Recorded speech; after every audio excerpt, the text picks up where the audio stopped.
What the hell was that? He was quite the intimidator. Watch out.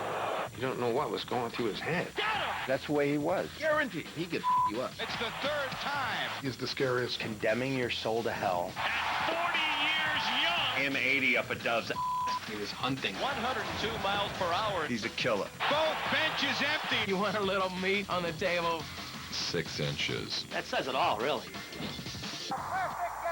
Anytime you had a dominating left-handed hitting lineup and a Sandy Koufax, there was no question who was going to win.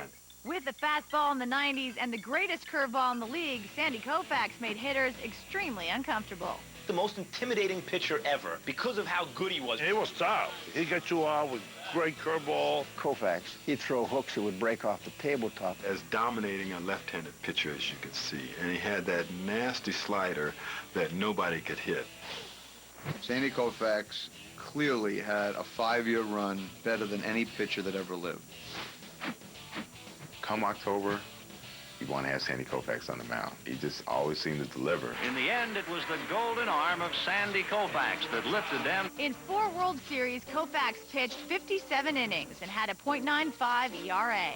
He pitched and pitched and pitched and won and won and won. And then one day his arm hurt. Koufax suffered an arm injury in 1964, which led to an arthritic pitching elbow. He retired at the age of 31. I know how much pain he was in, and we all have to remember that there is life after baseball. Screw all this.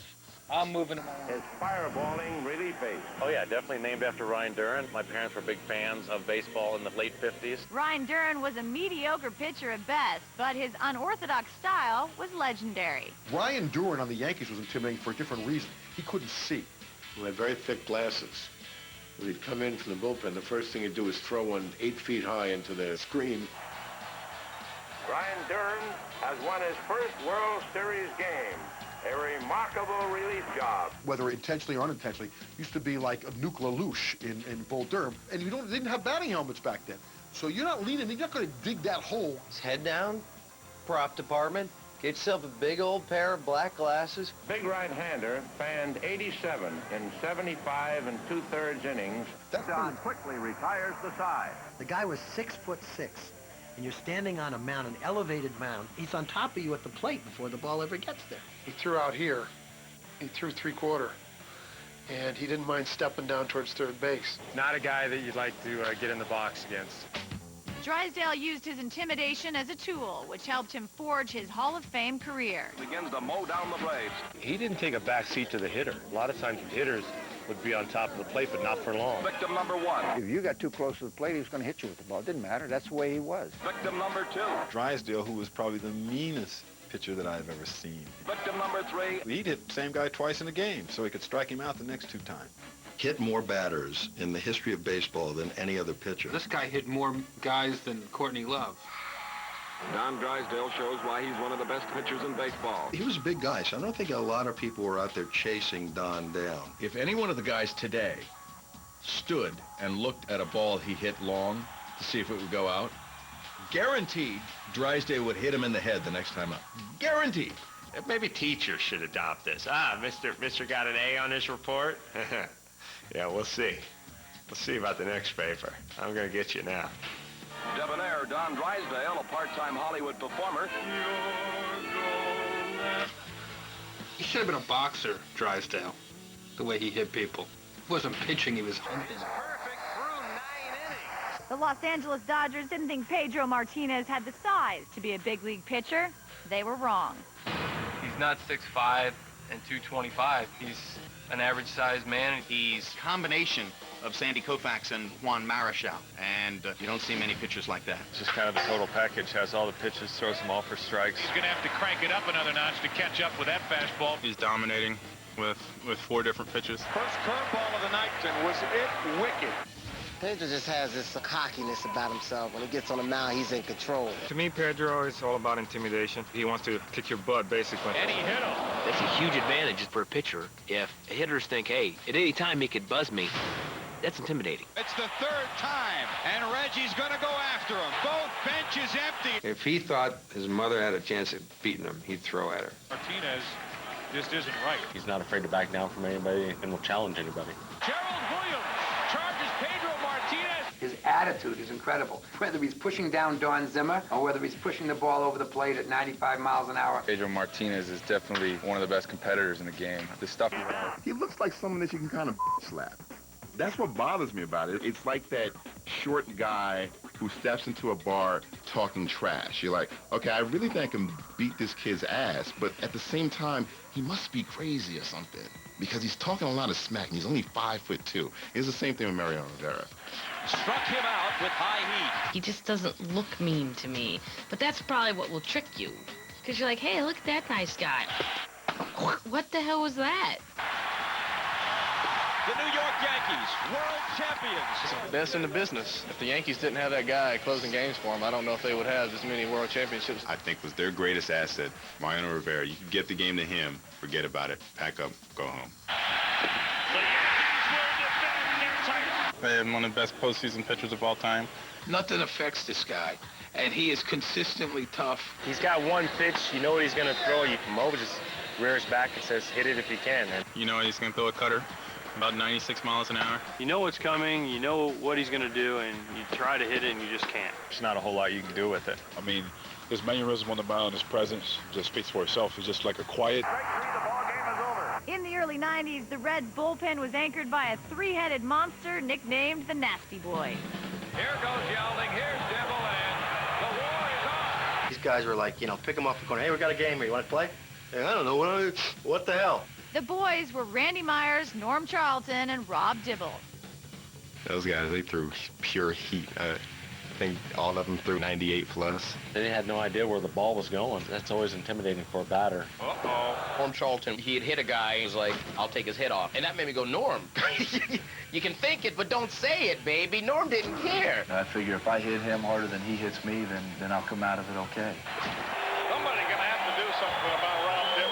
That's my boy. I love him to death, but he's still crazy son of a gun. That one had to be in the upper 90s. These guys would not only throw at you when you were batting, they throw at you when you're, like, running the bases. You know, you probably think you're safe when you're running down the first baseline. Might be out, I might get a hit, but at least I'm not gonna get beamed. Of course, if you're Rob Dibble, that's like a new opportunity for you. The Roughnecks helped the Reds sweep the powerful Oakland Athletics in the 1990 World Series. Baseball's all-time strikeout king. He's a Texan, cowboy-type attitude. It seemed like every time Nolan Ryan took the ball, he had that intimidation look to him. You could feel that. You're pretty much half beat before the game even started. I think everybody knows you knew who was boss out there when he was throwing. When Nolan was pitching, he definitely didn't dig in the batter's box. If you got a hit off of him, you never wanted to stare at him. I'll take Nolan Ryan on almost any given day to start for me.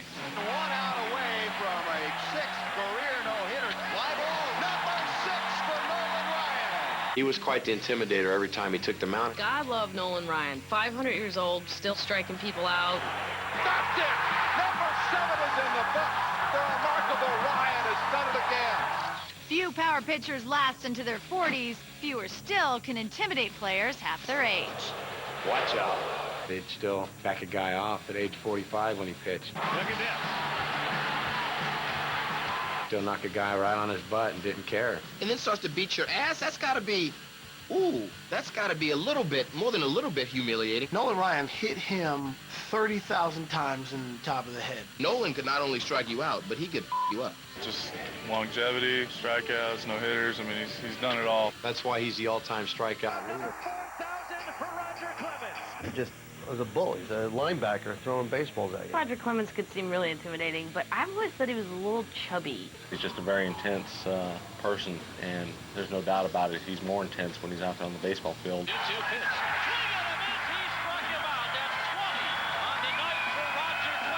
Roger Clemens is the most intimidating guy I've ever faced. He stands on the mound with his glove up by his face. Just with that stare, you know, you don't really know what he's going to do. That is all Roger Clemens there. Look at the Piazza bat incident. You don't know what was going through his head. The barrel of the bat comes back at Roger Clemens, and he fires the bat back toward Piazza. I have a big issue with the Rocket.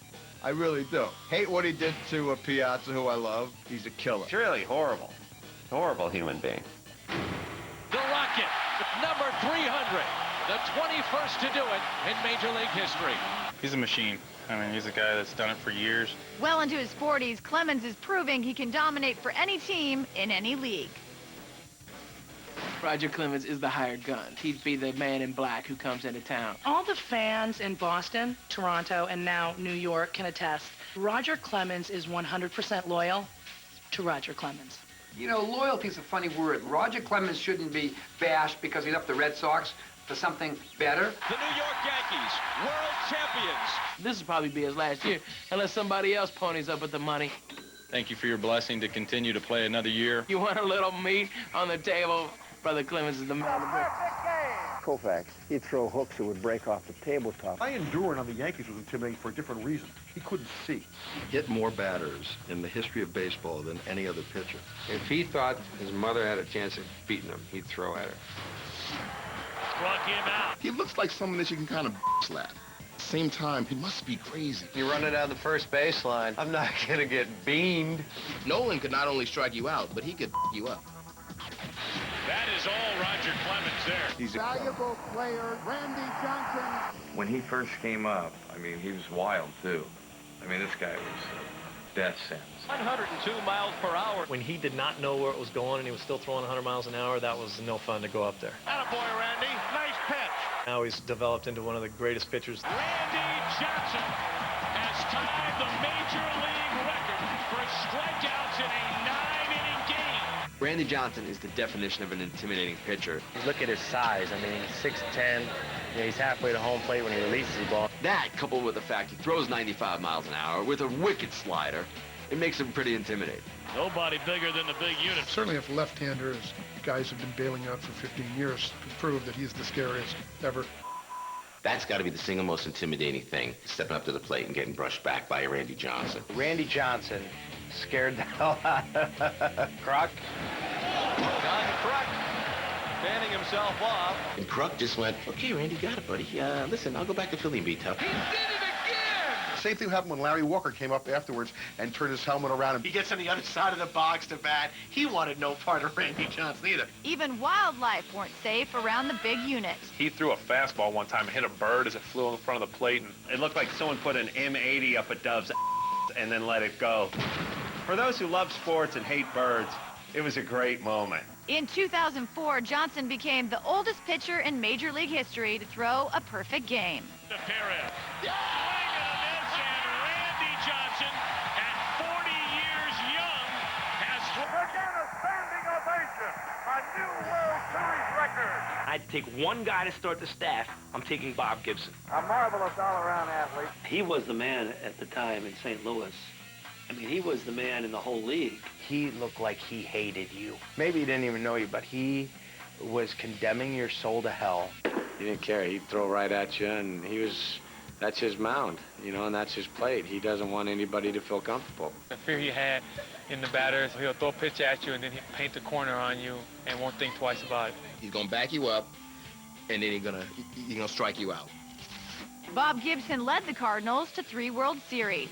In 1968, he was so dominating that baseball changed the rules, lowering the mound to lessen the pitcher's advantage. An entire season, 1.12 earned runs per 9 innings pitched. That's just astonishing. He continues this pace, he's going to be the strikeout champ of all time in the series. Any guy that can have under a 2 ERA for a full season is good, and that's intimidating enough. You don't have to worry about when he's going to throw you. When Gibson was pitching, the mound was higher. It was like 4.5 feet high and throwing some heat. That one exploded. They actually lowered the mound 6 inches because they felt that anything that gave him an advantage. I know that was a direct result of the season he had. For one man to alter the game where they lower the mound because he's so dominating, that says it all, really.